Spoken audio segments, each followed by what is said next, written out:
నమస్తే మోసుకుమరి నాగబాబు గారు పిఠాపురంలో 16 లక్షల పైగా మరి చెక్కులు ఇచ్చారు.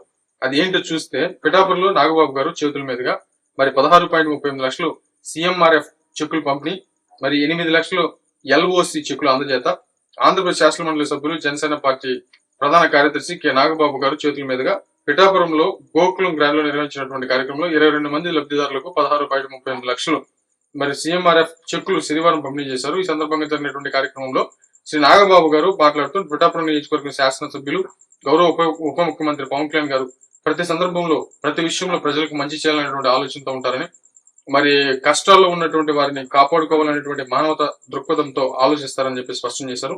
శ్రీ పవన్ కళ్యాణ్ గారి సిఫార్సుతో కేటాయించినటువంటి సిఎంఆర్ఎఫ్ చెక్కులు లబ్ధిదారులకు ప్రత్యేకంగా 8 లక్షలు ఎల్ఓసి చెక్కులను మరి అందజేయడం జరిగిందని వెల్లడించారు. మరి ఈ కార్యక్రమంలో పిఠాపురం నియోజకవర్గం ఇన్ఛార్జి శ్రీ మర్రెడ్డి శ్రీనివాస్ గారు, మరి మాజీ శాసనసభ్యులు శ్రీ పెండం దొరబాబు గారు, మరి స్థానిక నాయకులు, జన సైనికులు, వీర మహిళలు పాల్గొన్నారు.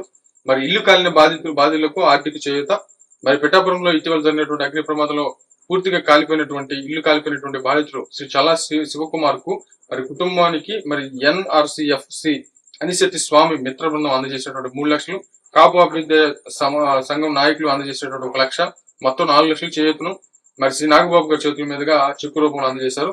మరి 10వ తరగతి ఫలితాల్లో ఉత్తమ మార్కులు సాధించినటువంటి పిఠాపురం విద్యార్థులకు అభినందన.